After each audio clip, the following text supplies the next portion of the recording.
Saudações, prezados acadêmicos e acadêmicas. Iniciaremos hoje o segundo bloco da nossa disciplina. Lembrando que na matemática, os conteúdos vão se apresentando de forma complementar. Não devemos perder de vista o que foi estudado, mas podemos prosseguir aprofundando os conhecimentos. E aqui apresento uma outra característica da EAD, a possibilidade de retornar aos conteúdos ministrados a qualquer momento. Mesmo que você já tenha realizado a atividade avaliativa do bloco anterior, caso tenha ficado alguma dúvida, é só assistir novamente às videoaulas e revisitar a apostila. Digo isso até para lembrar que a nossa avaliação final, a que valerá 60 pontos e será presencial, o conteúdo a ser cobrado é o da disciplina como um todo. Na aula de hoje, iniciaremos o estudo sobre algumas noções de probabilidade. Veremos a distinção entre eventos aleatórios e determinísticos e a definição de evento e espaço amostral. Para isso, usaremos a aula 9 da apostila Elementos de Matemática e Estatística, volume 1, que está postado também na plataforma. Vamos tentar estabelecer esses conceitos pela análise de vários exemplos, para facilitar a compreensão. Vamos lá.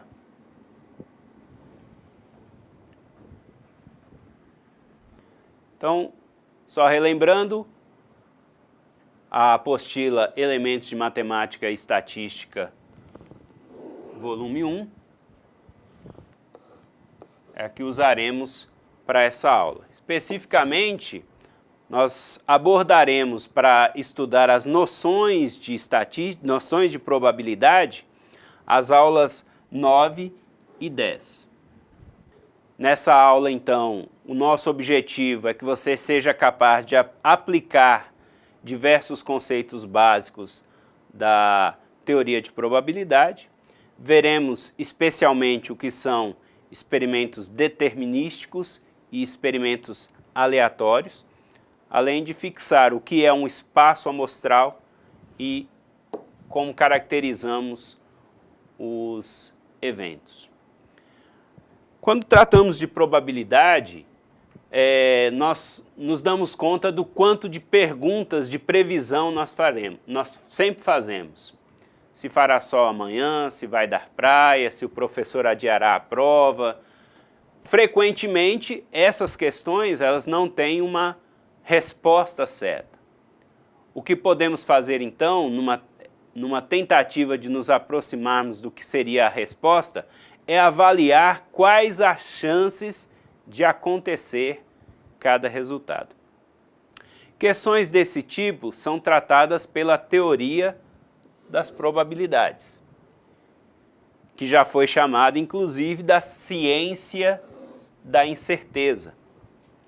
A teoria da probabilidade, a própria probabilidade, ela nasce quando tentavam acertar resultados de jogos, os chamados jogos de azar, jogos de incerteza. Essa teoria descreve modelos apropriados para explicação de fenômenos observáveis e tenta quantificar as chances desses fenômenos acontecerem. Pensando então o que são experimentos probabilísticos. Mais rigorosamente, tratam-se de fenômenos que podem ser descritos por um modelo determinístico. Se o experimento é repetido sobre as mesmas condições, produz o mesmo resultado. Tipicamente, um modelo determinístico é uma equação ou um conjunto de equações relacionando os elementos presentes no experimento. Quando nos referimos a algum experimento, devemos explicar dois componentes: a ação a ser executada e o resultado a ser observado. Explicando melhor, um experimento é uma ação que pode ser repetida em um certo resultado que queremos observar. Por exemplo, o experimento de jogar um dado e observar a face que cai voltada para cima. O jogar o dado, ação. Observar a face voltada para cima é o resultado. Observe que dois experimentos diferentes podem consistir na mesma ação, mas com resultados observáveis diferentes. Os dois exemplos que colocamos. Primeiro experimento, lançamos 2 dados e observamos a maior das faces que cai para cima. No experimento B, lançamos 2 dados e observamos a soma das faces que caem para cima. Os experimentos A e B são diferentes, embora a ação tenha sido a mesma, jogar os 2 dados. Nesse processo de ação e resultado, nós temos sempre a composição de um espaço amostral. O conjunto formado pelos resultados possíveis de um experimento aleatório é chamado espaço amostral. Vamos representar sempre pela letra grega ômega. Um exemplo para entendermos isso, consideramos o experimento de lançar um dado e observar o número da face de cima. Sabemos que os únicos resultados possíveis ao lançar um dado são os números de 1 a 6. Para esse experimento, então, o espaço amostral é o conjunto 1, 2, 3, 4, 5, 6. Um outro exemplo, exemplo 27, vamos supor agora que jogamos uma moeda e observamos a face de cima. Podemos identificar ou indicar o espaço amostral desse experimento como esse conjunto de 2 elementos, onde K indica cara e C indica coroa. São os únicos resultados possíveis. Um outro exemplo, lançar uma moeda 4 vezes e anotar a sequência de faces observadas. O espaço amostral é formado por todas as possíveis quádruplas de resultados. Uma quádrupla improvável, mas que pode acontecer, de cair todas vezes cara voltada para cima. Um segundo possível resultado seria cara, cara, cara e coroa. E assim nós vamos elencando todos os resultados possíveis, até um último resultado que seria dar todas coroas. Nesse caso, a cardinalidade, esse símbolo aqui representa o número de, ou a cardinalidade do nosso espaço amostral, é 2 elevado à quarta, que é 16. São 16 resultados possíveis. Mais um exemplo, lançar uma moeda 4 vezes e anotar o número de caras obtidas. Nesse caso, o espaço amostral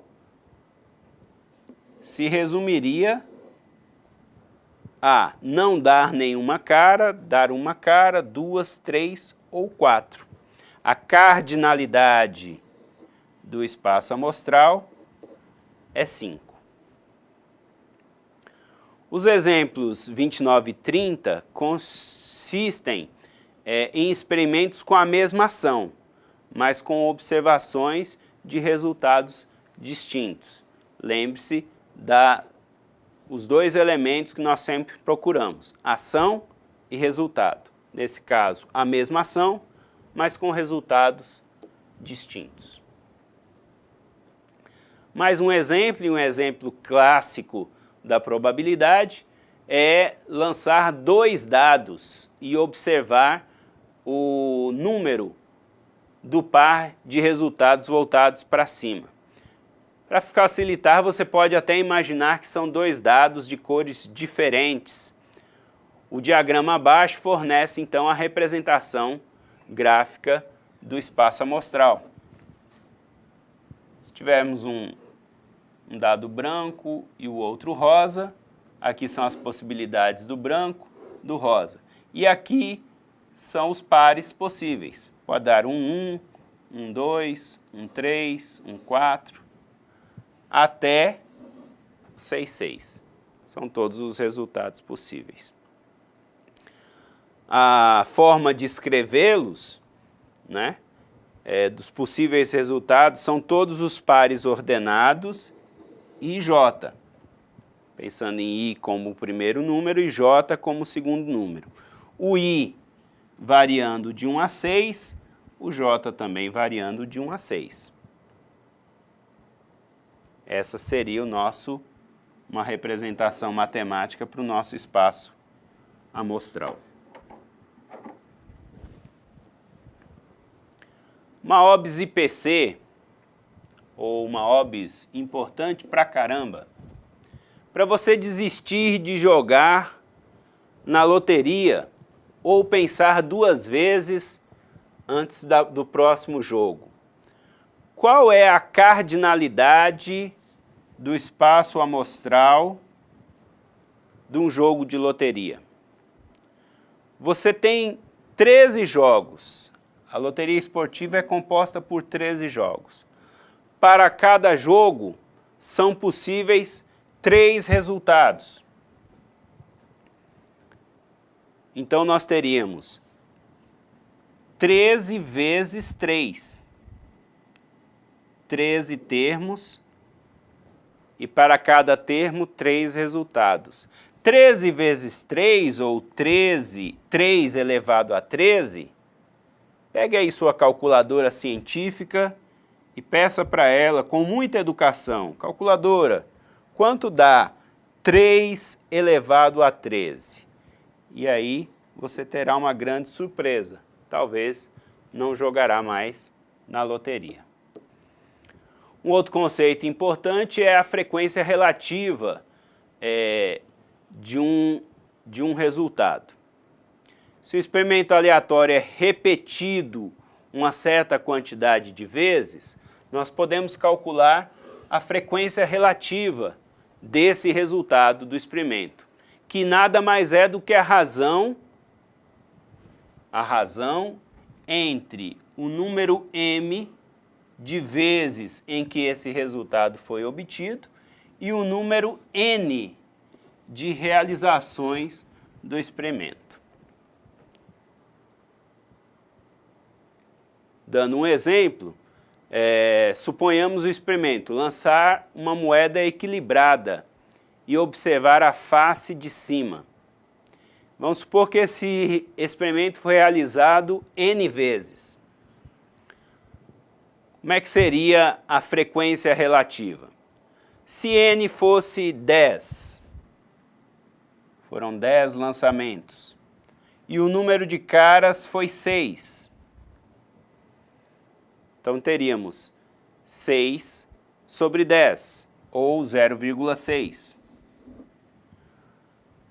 Se repetimos o evento 100 vezes e obtivemos o número de caras 46, a frequência seria 46 sobre 100, 0,46.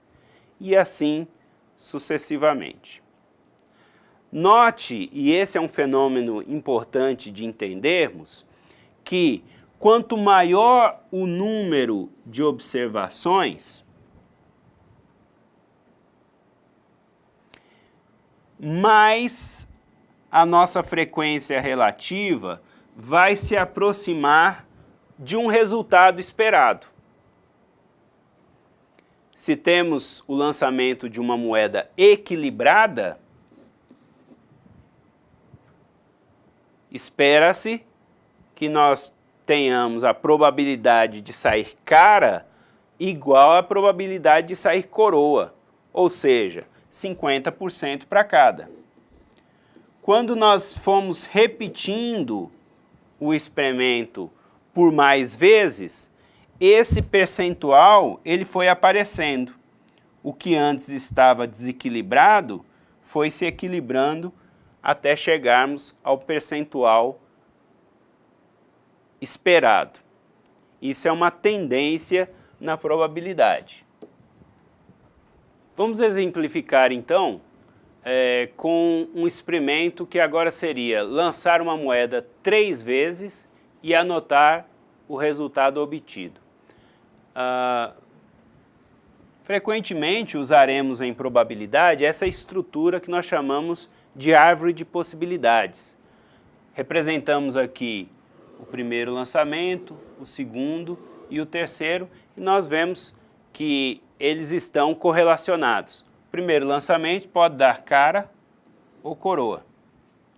Para o segundo lançamento, se a primeira opção foi cara, a segunda pode ser cara ou coroa. Se o primeiro lançamento for cara, o segundo lançamento também for cara, o terceiro pode dar cara ou coroa. Isso então me dá uma estrutura de cara, cara e cara, ou cara, cara e coroa. Pensamento similar, se o primeiro lançamento for cara, o segundo pode dar, se o primeiro lançamento for coroa, o segundo pode dar cara ou coroa. Se o primeiro lançamento for cara, o segundo for coroa, o terceiro pode dar cara ou coroa. Isso me daria os resultados também, cara, cara, cara, coroa, cara, cara, ou coroa, cara, coroa. O nosso espaço amostral, então, seria todas essas tríades possíveis, formadas aí na árvore de possibilidade. A cardinalidade do espaço amostral, 2 ao cubo, 8. Podemos explicitar, então, alguns eventos. Sair exatamente uma cara. Destacando aqui aonde saiu exatamente uma cara, esse evento, cara, coroa, coroa. Esse evento, coroa, cara, coroa. E esse evento, coroa, coroa, cara. Sair pelo menos, o evento 2, sair pelo menos uma cara. O que acrescenta isso? Pelo menos uma cara pode ter dado uma cara, 2 ou 3. Na verdade, nós só estamos excluindo em sair pelo menos uma cara, nós só estamos excluindo esse evento, onde todos dão coroa. E assim sucessivamente. Saírem exatamente 2 coroas. Quais são os eventos? Vamos pegar aqui de outra cor. Sair exatamente 2 coroas. Onde é que temos 2 coroas? Esse evento, cara, coroa, coroa. Esse evento, coroa, cara, coroa. E esse evento, coroa, coroa, cara. O quarto, sair no máximo uma coroa. Sair no máximo uma coroa. Onde é que tem no máximo uma coroa? Colocando de vermelho de novo. No máximo uma coroa. Aqui. No máximo uma coroa aqui.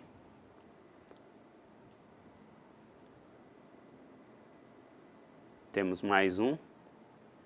No máximo uma coroa com a primeira, né?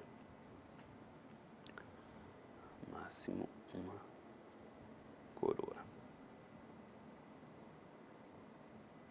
Que seria esse. E o último, saírem os 3 resultados iguais, no quinto. Os 3 resultados iguais são as 2 tríades cara, cara, cara e coroa, coroa, coroa.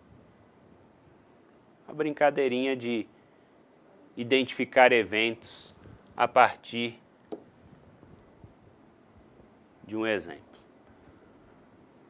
É possível também nós fazemos a obtenção de eventos a partir de outros pré-existentes. Isso se remete àquelas operações de conjunto, união, interseção e diferença. eu posso imaginar então um evento A união com B, onde os elementos que pertencem ao espaço amostral, são todos os elementos que pertencem ao espaço amostral, tais que o elemento pertença ao conjunto A ou pertença ao conjunto B.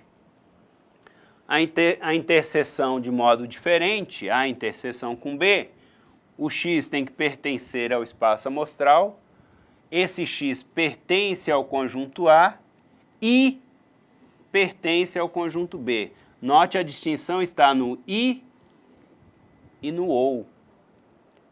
O I, eles têm que estar nos dois. O OU, ele pode estar em um ou outro. E a diferença, A menos B, o elemento pertence ao espaço amostral, pertence ao conjunto A e não pertence ao conjunto B. Aí nós teríamos a diferença. Em particular, o exercício ou o cálculo do complementar, que se assemelha à diferença, mas em relação ao espaço amostral. Então, o complementar de A é o espaço amostral menos o A. Resumidamente, então, teríamos isso. A união com B, evento que ocorre quando ocorre A em A ou B. A interseção de B, evento que ocorre quando ocorrem A e B ao mesmo tempo. E o complementar de A, evento que ocorre quando não ocorre em A. No caso da interseção ser vazia, dizemos que os eventos são mutuamente exclusivos ou mutuamente excludentes. Um exemplo para pensarmos sobre isso, o experimento seria lançar um dado e anotar o número da face voltada para cima. Consideramos os seguintes eventos associados a esse experimento. Sair um número menor que 5. Então, as possibilidades são essas. Sair um número par, 2, 4 ou 6. Um evento C, 1, 2, 3, 4 e 6. E um evento D, 2 e 4. E um evento E, sair um número ímpar, 1, 3 ou 5. O que a gente pode observar? Que o evento C é a união de A com B. Tudo que tem em A, mais tudo que tem em B, sem repetições. O evento D é a interseção de A com B. Aqueles elementos que estão em A e estão em B. No caso, especificamente, o 2 e o 4. E o evento E é o espaço amostral menos o evento B. Tudo menos B.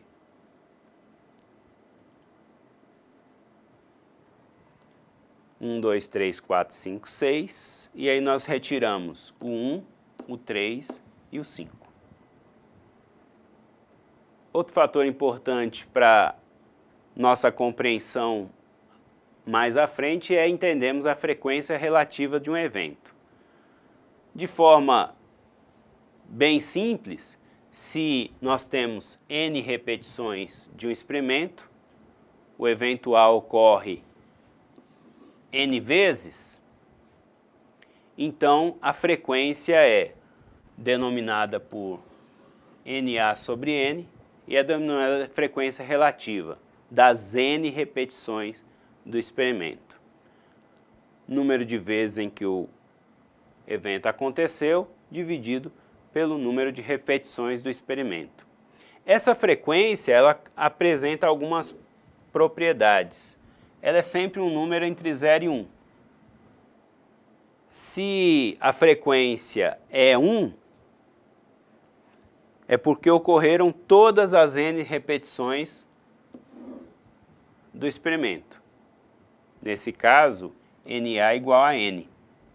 Um número dividido por ele mesmo é 1. Se a frequência é 0, não ocorreu nenhuma das n repetições do experimento. Se A e B são eventos associados a um experimento, representamos F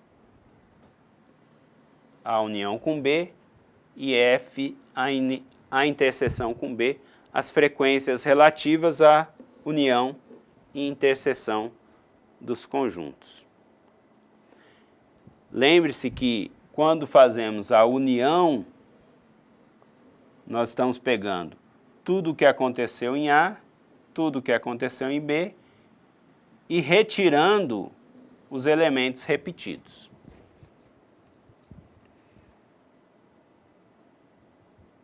Se A e B são eventos associados a esse experimento, mutuamente exclusivos, ou seja, se já não existem fatores comuns, a fórmula da frequência relativa à união, ela se resume à frequência de A mais a frequência de B. Isso porque a interseção é nula. Um exemplo, para pensarmos um pouco mais, seja o espaço amostral ABCD, de um experimento que é realizado repetidamente. A tabela a seguir lista o número de ocorrências de cada evento simples. Então, o evento A aconteceu 285 vezes, o evento B 280, o evento C 220, o evento D 215. Vamos determinar a frequência relativa de cada evento simples. Somando o número de ocorrências, nós observamos que foram feitas 1000 repetições do experimento. Então, a frequência de A é o número de ocorrências de A dividido pelo número de repetições do experimento, 285 por 1000. Assim sucessivamente. A frequência de B é o número de ocorrências de B dividido pelo número de repetições do experimento. E assim vai. Uma segunda determinação, frequência relativa ao evento A união com B. Os eventos são mutuamente exclusivos, então A união com B nada mais é do que a frequência de A mais a frequência de B. Já foram calculadas aqui em cima.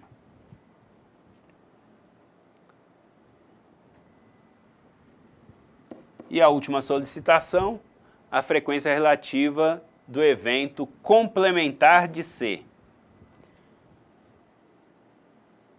O complementar de C é tudo que não é C. Então, seria complementar de C é a frequência de A mais a frequência de B mais a frequência de D, que deu essa soma.